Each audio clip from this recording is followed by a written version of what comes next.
Well, welcome everybody. My name is Florence Hudson. I'm Executive Director of the Northeast Big Data Innovation Hub at Columbia University, and we're joined by a number of our colleagues today I'll be telling you more about.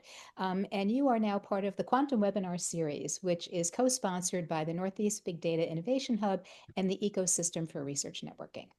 Today's webinar is Quantum-Centric High-Performance Computing, Practicalities, Use Cases, and Facilitation with Dr. Torey Battelle from Arizona State University.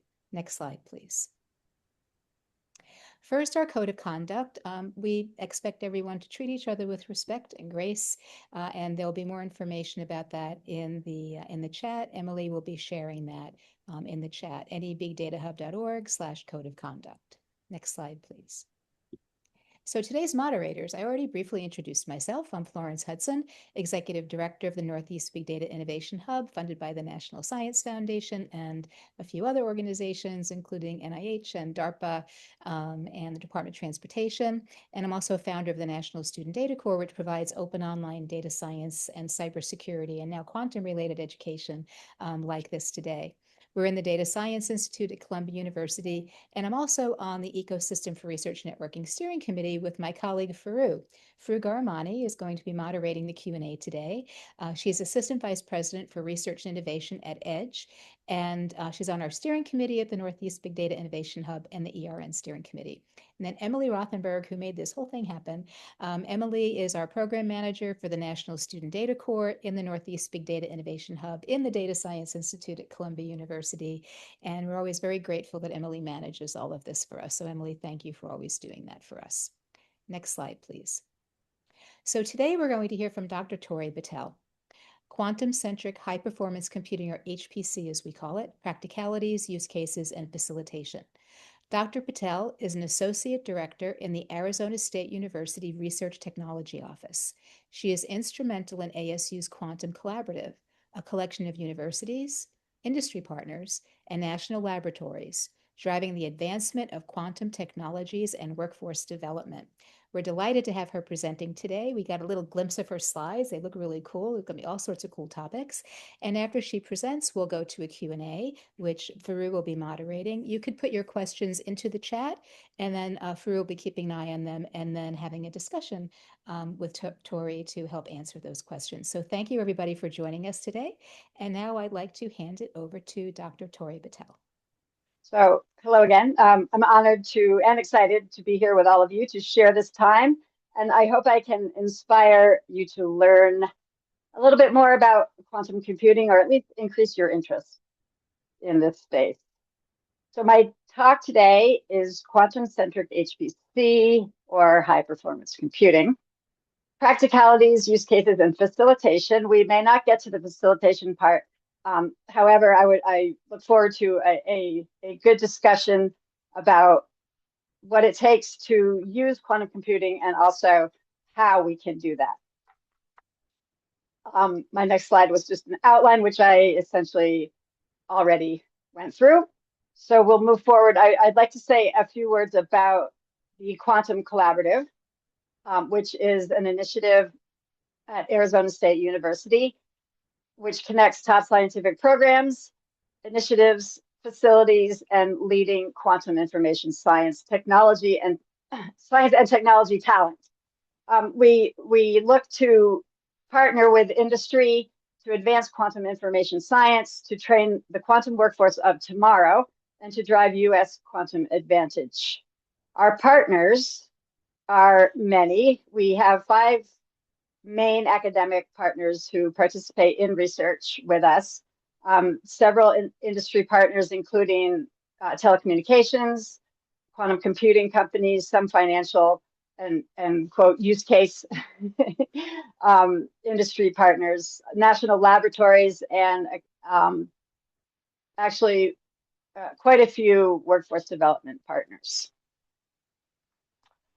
In fact, I have a slide that shows, oh, okay, that'll be next. Well, actually, I want to share that one first. So on the education, workforce, and development end of things, I just messed that up, sorry. Okay.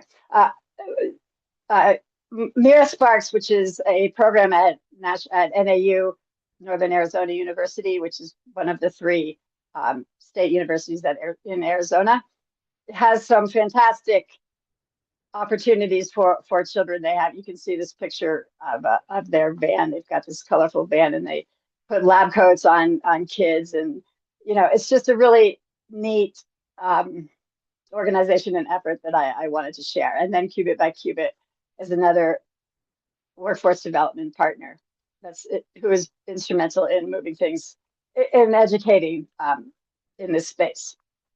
So our steering committee, currently our efforts, we have 4 that are operating. So one, quantum computing and simulation, another is sensing and metrology, networking and communications, and then, as I just explained, workforce development and education. And I wanted to mention some of our current projects, especially in the quantum computing space, include quantum error mitigation, supply chain optimization, and quadratic integer programming problems, just to give you an idea of the variety of activities. And also our sensing committee is quite active. They have a big proposal called the Center for Quantum Molecular Metrology and Design that they're working to get funded.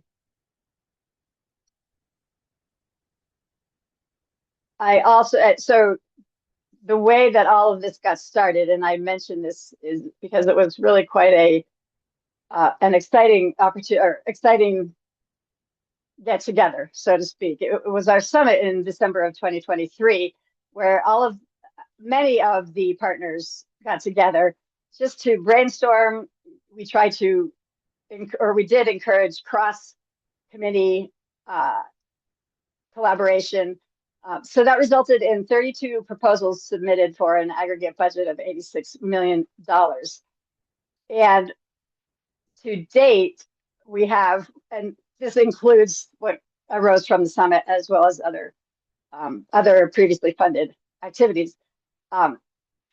Approved, well, okay, so of the 47 submitted, about half were approved and funded.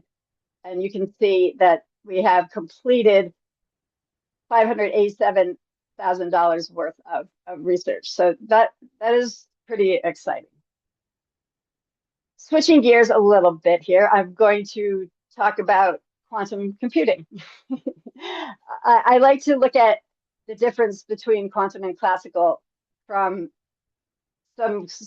some definitions and real world sort of perspectives. So in classical computing, the basic unit of information, I'm sure we all know this, but just to set the stage, the bit can be a 0 or 1, such as on or off. In quantum computing, the qubit is the fundamental unit.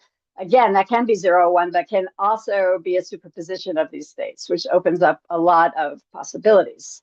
In the circuit behavior area, classical physics is based on, classical computing is based on classical physics, including calculus, electricity, and magnetism, fluid dynamics, that kind of approach. For quantum computing, the foundational theory is quantum mechanics, and including superposition, entanglement, and interference. I mean, interference is also classical, but superposition and entanglement are 2 uniquely quantum features, quantum mechanical features. So those are quite different foundations, for lack of a better word, and that has great consequences. The output for these computations classically is deterministic, and in the quantum computing space, it's probabilistic. And again, those are 2 very different formats, so to speak. So a little bit of history and inspiration behind the development of quantum computing. It became clear that it is difficult to simulate a quantum system using classical approaches, using classical computing tenets. But it was realized that we can use a quantum system to model another system. That simulator operates with the principles of quantum mechanics, so you're like using the same system to model a similar system. And as Richard Feynman put it, nature isn't classical, damn it. And if you want to make a simulation of nature, you'd better make it quantum mechanical.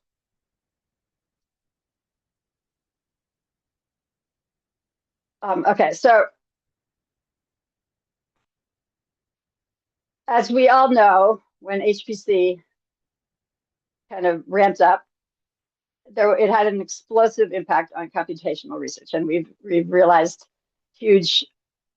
we've made huge strides in that area. The combination of Moore's law and Dennard's scaling is reaching its limits.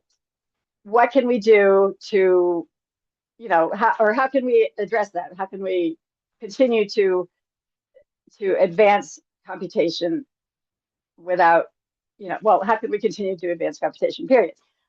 And quantum computing has the potential to solve these classically intractable problems with the complexity barriers and the unrealistic runtimes that we're faced with.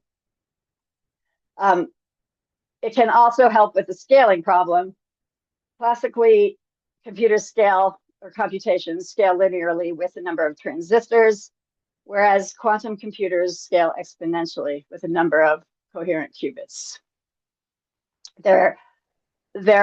Speaking of power, although in a different sense, there are also challenges with the consumption of energy. And I collaborated with a couple of industry partners to just kind of get some perspective on this.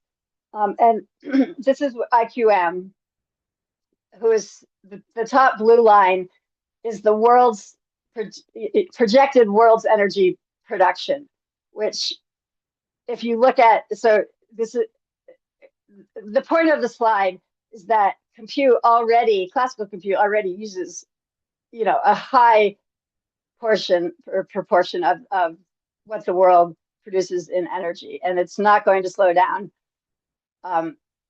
So we need some way to address this huge challenge. Quantinuum looks at it this way. Their latest quantum computing machine or advancement is called Helios. And what this is showing, so what they did is they used random circuit sampling, which is the same approach Google used in 2019 to show quantum supremacy. And what they're saying is, based on fidelity metrics, which the same task and the same time frame would take,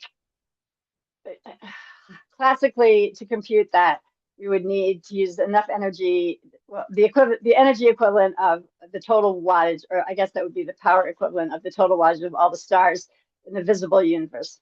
Whereas using this Helios, Quantinuum's quantum computing system, it only would require the output of one data center rack, which is pretty striking.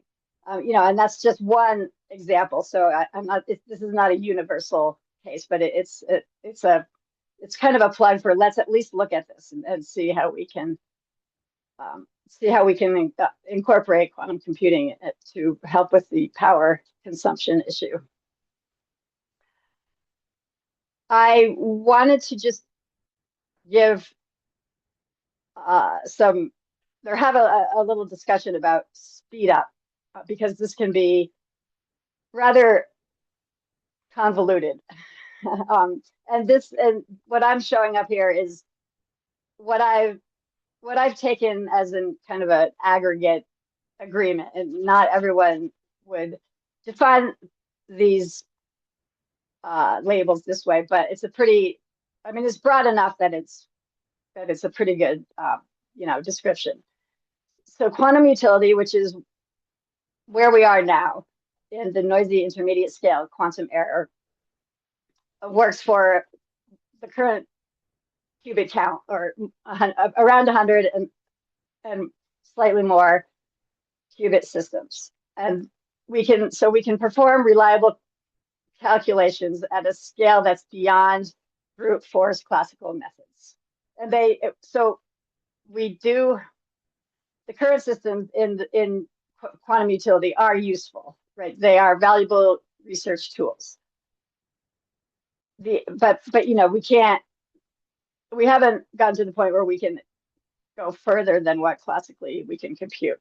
Quantum advantage suggests that we can perform real world calculations faster and more accurately. Those would be the two parameters that would define quantum advantage, than can be achieved classically. And the main difference between this and supremacy is that with advantage, the calculations are commercially useful. So we use real data volumes, and the constraints and goals around the variables are real. Whereas with quantum supremacy, we can perform any calculation faster than we can do so classically. And this is regardless of whether or not it's useful. So I hope that helps clarify if you had any questions about it previously. And then I also thought I'd mentioned fault tolerance. And one definition of this is that a system is fault tolerant if it can continue to perform despite parts failing.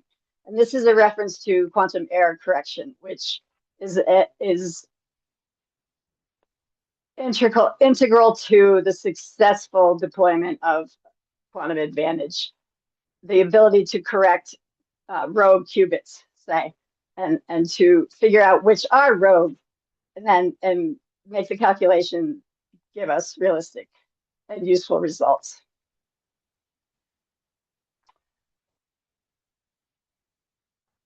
Okay, and then the next slide shows a high-level outline of what a quantum stack might look like.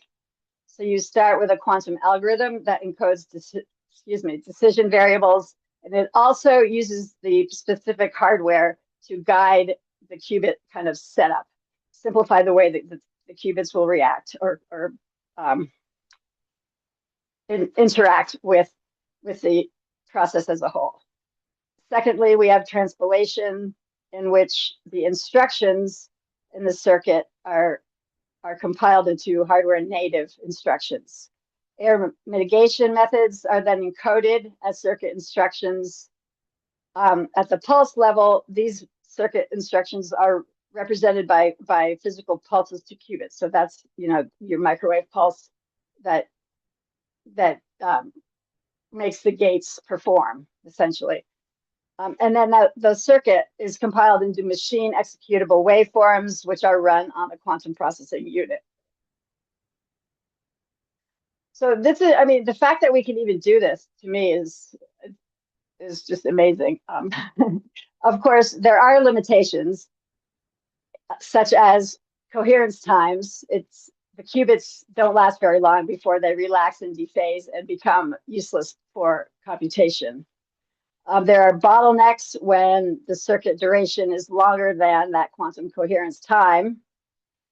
Connectivity among qubits, in order to make the hardware function more efficiently, when that connectivity is low, we need to include swap gates in the circuits, and that just adds to the complexity, the time needed for to perform the calculation. It works, but again, we get that bottleneck issue. And then the circuit width and depth, where width is the number of qubits, depth is the maximum path length between the initial deployment and then the measurement, like sequentially how long we can expect to be able to perform that calculation. So those are some of the challenges in quantum computing without the HPC. Okay, so again, we are at the point where we can offer meaningful contributions with quantum computing alone. However, if we are able to integrate that with high performance computing platforms, the hope is that we can extend the well, we can address some of the intractability of current classical computers by using, for example, the QPUs as an accelerator. The main goals would be to be able to improve both the speed of the calculation and its accuracy, and again, to at least provide some insight into those previous problems causing, that we would like to solve. Douglas Genuine, my supervisor, and I are authors on this overview paper on quantum-centric high-performance computing, and we just found out that it was awarded the best 2025 paper of the journal, that published it, which is the Future Generation Computer Systems. And I'm happy to share the link with anyone who is interested in that. It's a pretty wide overview of the state of quantum-centric high-performance computing. Tapping in on my IQM colleague, this is her take on why we might want to combine quantum and supercomputing. Quantum gives us strength at high complexity and low data problems, like the traveling salesman. And of course, allows us to take advantage of superposition and entanglement, which again are uniquely quantum mechanical.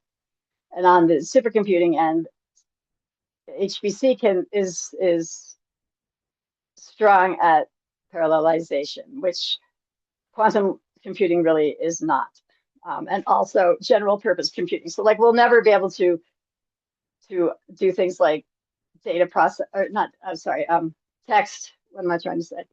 Just like day-to-day operations with a quantum computer. So we will always need some form of support or interaction between classical computing and quantum computing in order for us to take advantage of quantum computers and what they might offer. So in the realm of combining quantum computing and high performance computing, there are many algorithms. This is just a smattering of them to give you a taste. The quantum approximate optimization algorithm is used in complex combinatorial optimization spaces. The variational quantum eigensolver is mainly used in quantum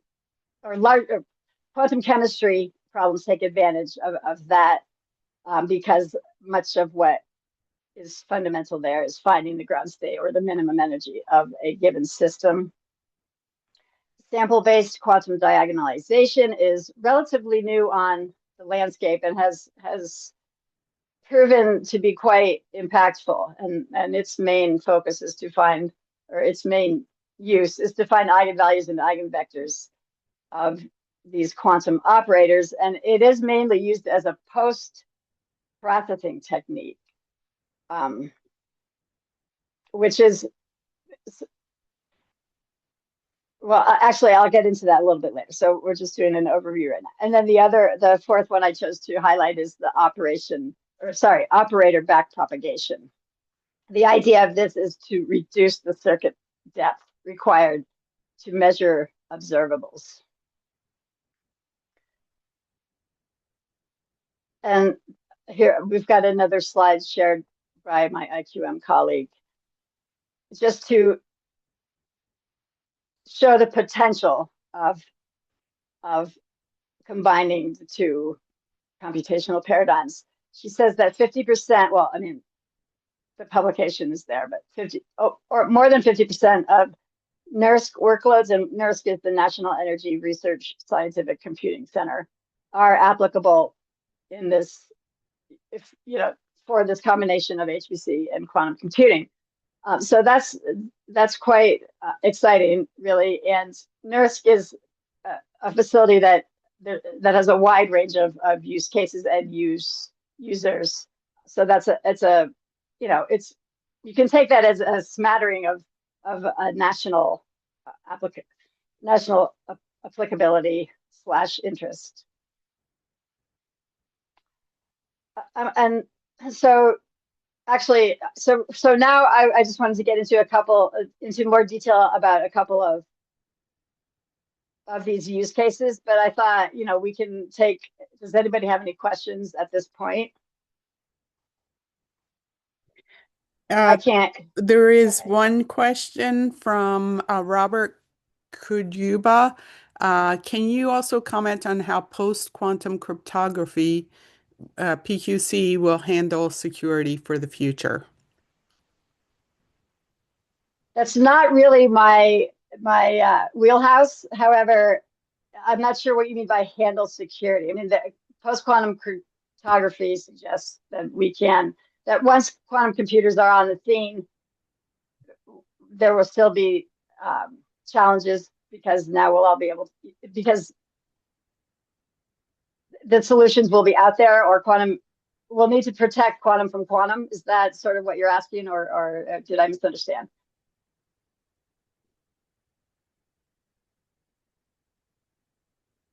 Yes. That's what he's asking.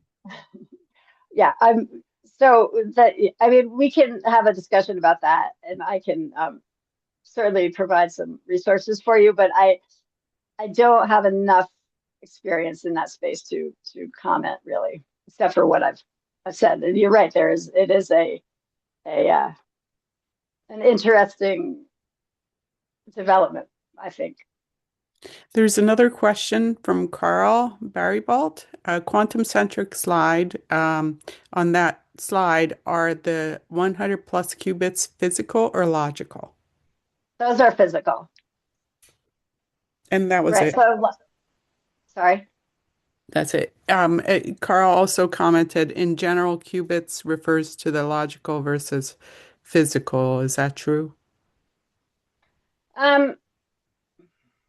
So I think of logical qubits in connection with quantum error correction, right? So you're in general, there are more physical qubits to a logical qubit, right? Like, you need millions or thousands at least of logical qubits to produce one physical qubits to produce one logical qubit. Does that make sense? I think well, I'll let you answer that. That was the last question so far. Okay, so then I'll continue in the quantum chemistry realm. As I mentioned, the sample-based quantum diagonalization, the impact of this is to alleviate qubit mapping issues that extend the runtime of calculations. This workflow, again, is a classical post-processing input. So the quantum computer produces bit strings that are, that are affected by the noisy operation of the quantum computer, right? And so then there's a whole process, in a classical process, that cleans that up, sort of resamples and spits out another vector to re-input into the quantum computer, and then that iteration eventually will converge. The electronic structure algorithm, the quantum subspace, methods, is a strategy to simulate electronic wave functions. And so that one use case for that is correlated systems, which is a big classical kind of bottleneck challenge area. And I have a diagram here of sort of that just, I mean, we're just going to look at this from a high level. So this far right is the quantum system. That's the left. Sorry, on the left is the quantum system. Here's the classical system with the workload management, and then it's connected by middleware. So it's just, like I said, you process the you calculate the wave function, and then which is represented as bit strings, which is then, I lost my page here. Whoa, come back. Processed by the classical computer and spit back into the quantum system. And this side is just details on how that classical part happens.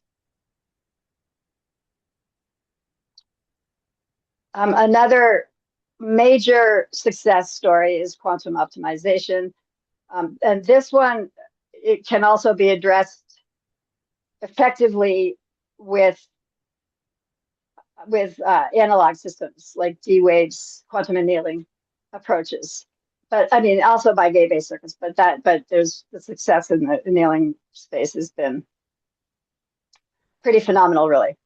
And so, especially combinatorial optimization, where classically the amount of variables is prohibitive, really, and even at small problem sizes. There are a lot of heuristic approaches, but the hope is that we can, using what is termed quantum parallelism, which is really kind of a misnomer, but the ability for quantum computing to work in multiple dimensions. The idea is to help us with these combinatorial multi-dimensional problems. And I've got I think, yes, a diagram of how this might work. So it's just, again, it's an iterative update, quantum onsets, which is then optimized classically. The variables are updated, it's fed back in.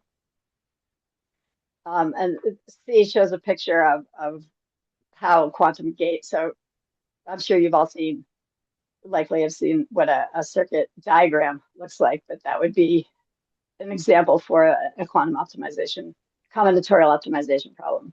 And then the output might look something like this for vehicle routing.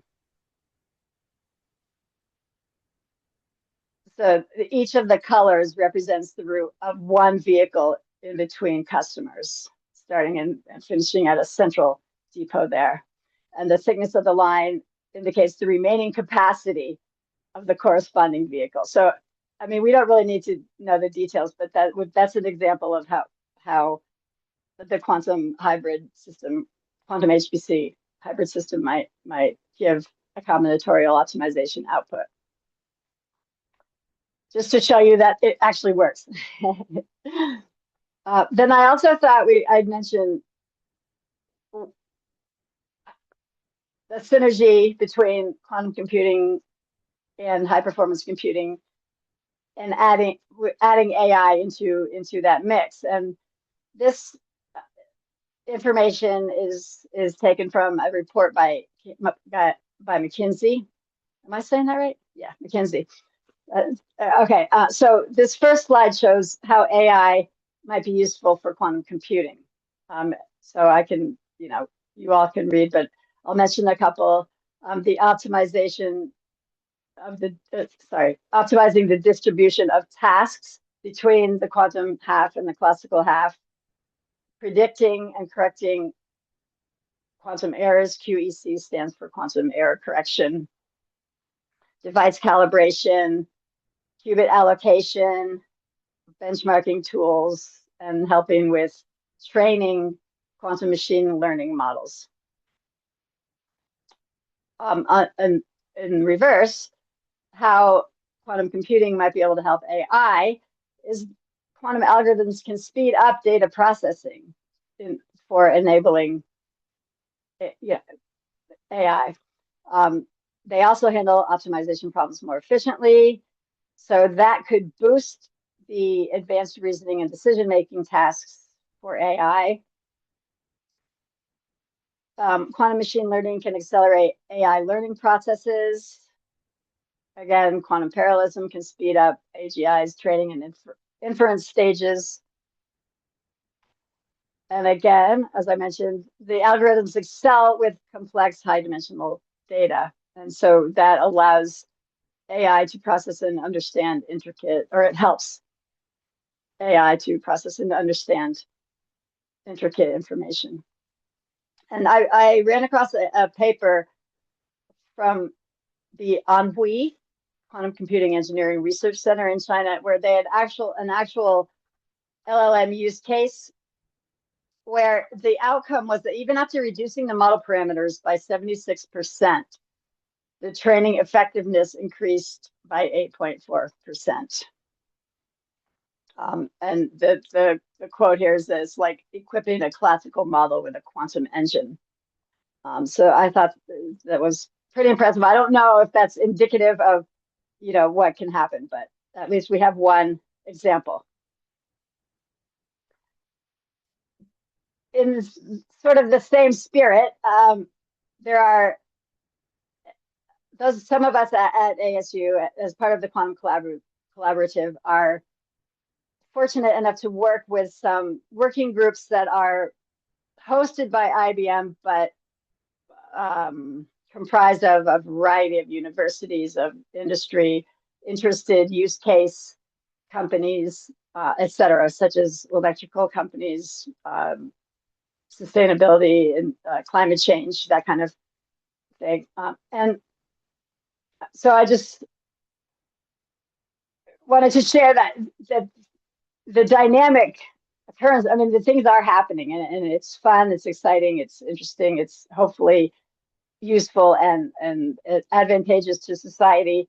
And this was our materials science group that we all met out in Albaden. And so this is obviously a picture of the group. The whiteboard just shows that we did do some work. And then one day I didn't realize that if you went outside of the room, you couldn't get back in. And I went out and there was a rattlesnake right in front of me, and I turned around to try to get back in and I couldn't. It was quite fun, exciting. But I survived. Another working group is the sustainability. We just hosted a workshop at COP30 in Belém, which was quite successful, actually. And so I'm actually on what's called the Joint Steering Committee for this, and there are probably 15 to 20 sub projects that are happening from anywhere from the one I'm mainly focused on is materials, so batteries, and we chose to work on batteries, how quantum computing might be able to increase or improve production, and also on concrete to see what materials, how we might be able to find, or if we might be able to find materials that would reduce the greenhouse footprint of concrete manufacturing. But again, like utilities and a lot of this, so the batteries and the concrete, and then the electric companies are big participators in this. And here again, we all met up in Jouvence, which is outside of Montreal. Here it looks like we were working quite a bit harder, but it's great to just combine efforts and perspectives and knowledge and see what we can do, especially around quantum computing, because it's so new and exciting and intriguing. So I'm extremely grateful to be able to be part of these, and I wanted to show you that there is actual work and collaboration happening out there. So in terms of current technology, IBM just released their latest 120 qubit system called Nighthawk, and the big plus on this one is the increase in tunable couplers, which essentially allows it improves qubit connectivity. So like, I think this one is a square qubit topology. So, and I haven't looked closely at this yet, but previously the qubit connections were limited by the geometry of the system. And so somehow they figured out how to maximize a square lattice by using 120 qubits to connect them in 218 ways, essentially. So that's a huge improvement over Heron, which was the previous version. The circuits that can be run are 30% more complex and many fewer swap gates, which I mentioned earlier. It also allows for modular scaling, which is a big advantage. And then IQM, I just wanted to share that they have quite a footprint in the quantum computing space. And if anybody's interested in accessing any of IBM, IQM, or I'll also mention Quantinuum, we can discuss details and I can give you links, etc. And here is, for example, IQM. Tryout resonance. And this is Quantinuum's latest contribution called Helios 98. So Quantinuum uses trapped ion topology, or rather architecture. IQM and IBM both use superconducting qubits. And I thought I would just end by talking about quantum safe, so to speak, but how can we make sure that we do this responsibly, that we develop quantum computing technologies responsibly? And it is an emerging technology projected to foster the exploration of intractable classical problems. We hope that it will benefit society in multiple sectors and have a positive impact on the global economy. We know there will be consequences, as there are for all emerging technologies. We can learn from past experience, that with HPC especially. I mean, we all, probably a lot of you here, have been part of that learning process, and also AI, and make these decisions while quantum computing is still in formative stages.